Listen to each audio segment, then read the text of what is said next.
2020년 7월 15일 아침 7시 50분입니다. 조금 전에 길게 이런저런 얘기를 했는데 또 확인을 해보니까 카메라 스위치를 누르지 않고 버튼을 누르지 않고 해서 어제도 그랬던 것 같은데 왜 연속해서 같은 실수를 하는지 모르겠습니다. 아마 짧게 얘기해라고 경고를 보내는 것 같습니다. 어제 서울 가서 점심 저녁 좋은 사람들과 만나서 좋은 이야기 많이 나누고 기분 좋게 들어왔습니다. 책은 그러느라고 거의 못 읽고 오고 가는 사이에 중간에 틈나서 전화기에서 이렇게 인터넷 뉴스를 보면은 주로 이제 박원순 씨 연결식을 치르고 또 뒤에 관련되는 여러 가지 얘기들이 많았죠. 보면은 어제 오늘 뉴스가 계속 탁현민 씨가 그 측근한테 일감을 아주 많이 몰아서 수십억 원어치에 이게 아마 그런 일을 하는 데가 수십억 원 매출이라면 엄청난 거죠. 제조업체로 가면 이런 문제가 불거지는 것 같습니다. 저는 제가 대통령 때 그쪽을 찍었던 안 찍었던 상관없이 어느 정권이 들어서든 안정되고 국정을 잘 이끌어 가주기를 바라고, 그래서 제가 찍어준 사람이면 참 내가 잘 찍었구나 하고 기분 좋고, 안 찍었는 사람이 정권이 잘하고 있으면 미안한 감정이 생겼으면 좋겠는데 솔직히 말하면 이제까지 그런 적이 거의 없었습니다. 어느 정권이고 특히 이 3년이 지나면은 부정부패의 흔적들이 드러나기 시작하고 측근들이 사고도 많이 일으키고 가족들이, 대통령의 가족들이 이 부정과 부패에 관련돼서 구속이 되고 이런 사태들이 계속 이어져서 마음이 안 놓이는데 왜 이번 정권은 안 그럴 줄 알았더니 또 이런 일들이 튕겨져 나오는지, 특히 탁현민이라는 사람을 그렇게 왜 입안에 혀같이 여기는지, 많은 일을 쇼로 다 하려고 그래서 그런 것이 아닌가. 오늘인가요? 어제 또 뭐 한국판 뉴딜이라고 수십조 원 퍼붓는 얘기가 나왔어요. 기끔이 그 얘기를 내놓을 땐가. 박원순 사태나 얼마 전 오거돈 사태 여러 가지로 4월 총선에서는 압승을 했지만 뭔가 심상치 않은 분위기를 이렇게 치고 나가는 건 아닌가 하는 합리적인 의심을 해보게 됩니다. 안 그러면 좋겠습니다. 박원순 씨 얘기는 이제 그만 좀 했으면 좋겠는데 자꾸만 일이 나오네요. 특히 저도 의심을 많이 하고 있습니다만 박원순 씨가 고소당한 사실을 어떻게 알게 됐고 그 고소당했는데 내가 죽음을 택할 수밖에 없구나 결심하게 만든 그 배경이 무엇일까 궁금합니다.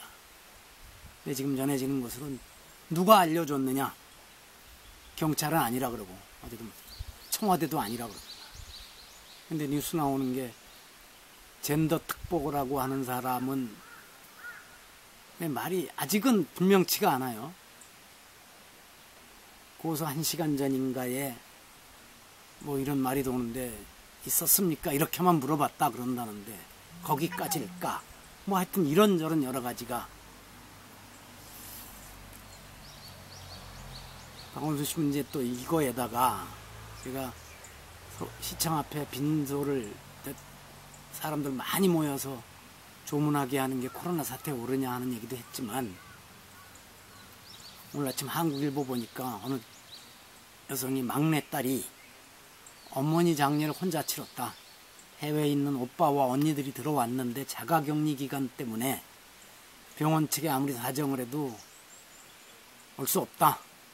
만약에 장례식장에 왔다가 뭔 일이 생기면 손해배상 청구하겠다고 협박을 해서 혼자 치를 수밖에 없었다.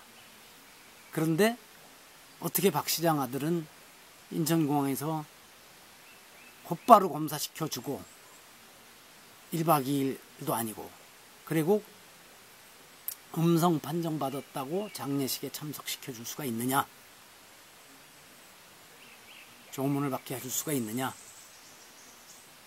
저도 실은 그 문제에 대해서 의심을 하고 고개를 갸우뚱하고 있습니다.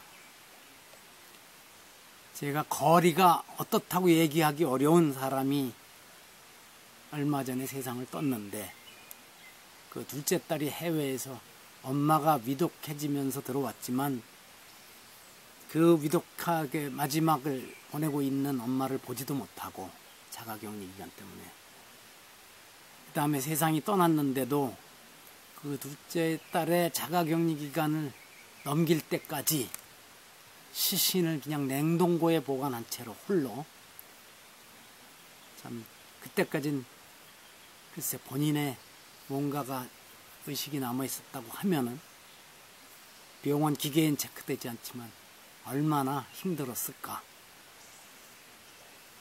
그래서 한 열흘이 지내서 조문객을 받고 장례를 치를 수가 있었습니다. 그러면 제가 그렇다 해서 박원순 시장 아들에게 이런 일을 겪은 걸 뭐라고 하지는 않겠습니다. 어쩌면 부모의 장례에 아들과 딸이 참여하는 것은 아주 당연합니다. 특히 아직도 유교적인 여러 가지 관습이 몸에 배어있는 우리들에겐 더욱 그렇습니다. 그러면 이런 당연한 일들은 권력이 있는 사람과 아닌 사람과 똑같이 보편적으로 적용되어야 하는 것이 아닌가. 권력자의 아들은 이 코로나 사태에도 들어와서 음성 판정 나오면 그날로 바로 병원을 갈 수 있고, 필부들 이 보통 사람들은 부모가 세상을 떴어도 보름 동안 자가격리 기간을 거쳐야 한다는, 이것을 무엇으로 설명을 할 수 있을지, 어떻게 해명을 할 수 있을지,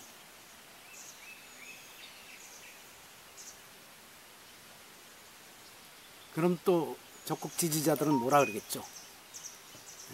인간의 도리가 어쩌고. 그럼 인간의 도리는 모든 사람한테 적용돼야 돼요. 다른 사람이 죽었을 적에도 똑같이 거기다 대고 욕하지 말고 명복을 우선 빌어주고 그래야죠. 하여튼 그런저런 여러 가지가 겹치고, 아침 뉴스에는 또 추미애 장관이 언론이 자기를 한테 대해서 관음증이 심각하다, 여성 장관이라고 우롱한다 그랬어요. 이게 성차별로 몰고 가면 안 되죠. 참 출시가 좀 그렇습니다. 요즘. 심지어 이제 한겨레도 여러 가지로 비판의 목소리를 내기 시작하네요. 자, 이 얘기는 여기까지 하고, 오늘이 벌써 영상편지 96번째입니다. 제목을 목수 명장을 대신해서 나무를 깎는다고 이랬습니다.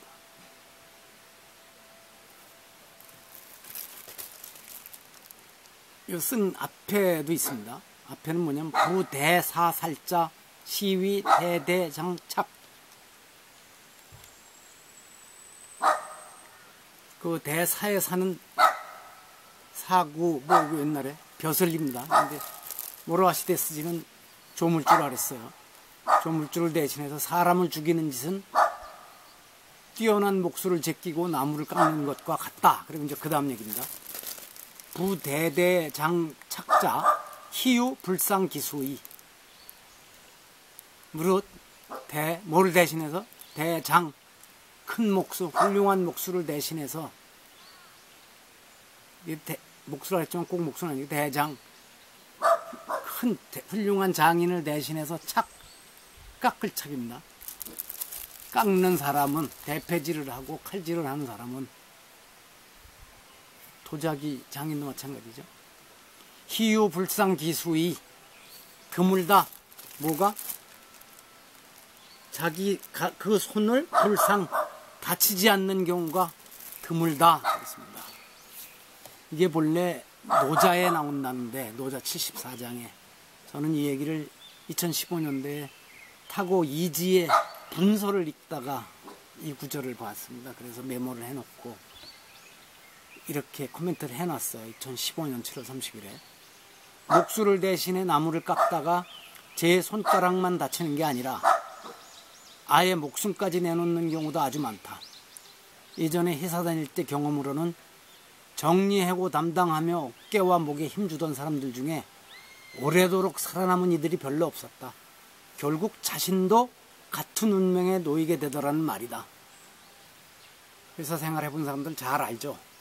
인사과에서 그 휘둘르던 사람들, 그 사태 끝나고 나면 대개 잠시는 뭔가 좀 보상해주는 것 같다가 결국은 좌천되거나 쫓아내죠.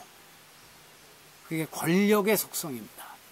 정치 권력뿐만 아니라 경제 권력도 그렇고 모두 그렇죠. 간단한 예로 얼마 전에 만들어진 영화입니다만 남산의 부장들, 저는 그걸 보면서 너무 픽션이 심하다 그랬는데 오버한 곳이, 김영욱이가 자기 딴에는 박정희를 대신해서 그 대패질과 칼질을 얼마나 많이 했습니까? 사람도 많이 죽였고 그랬는데 그것이 끝나니까 어떻게 했죠? 너 부정축제 하지 않았냐고 조사 들어오고 이러다가 결국은 망명해서 박정희에게 각을 세우다가 어떻게 죽었는지도 확실하지 않죠. 프랑스에서 뭐 어떻게 했다 그랬는데 그것도 100% 확인된 사실은 아니니까 어쨌든 죽은 것만은 분명한 것 같습니다. 그런 식으로 대개 권력의 옆에서 권력을 대신에 그렇게 휘두르다가 힘을 휘두르다가 그런 식으로 죽어가죠.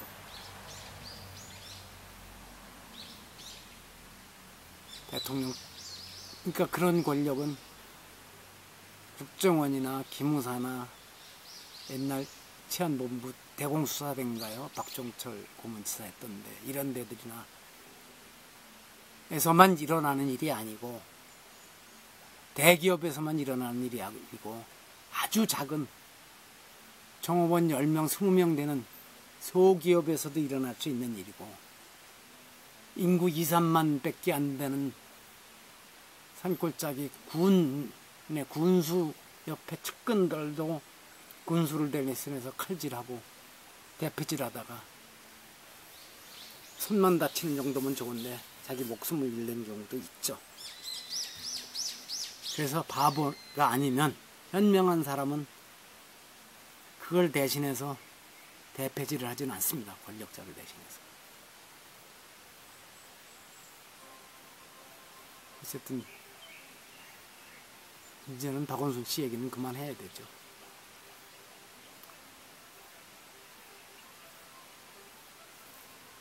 오늘은 낮에 회의가 있어서 서울 봉은사에 다녀오고 내일도 또 서울에 약속 있어서 가고 모레 금요일은 여주 쪽에서 저녁 약속이 있고 후배들과 토요일부터 2박 3일로 남순을 떠납니다. 남쪽 사찰 순례를 좀 다녀올 계획입니다. 어쨌든 이렇게 96번째 영상 편지를 마칩니다.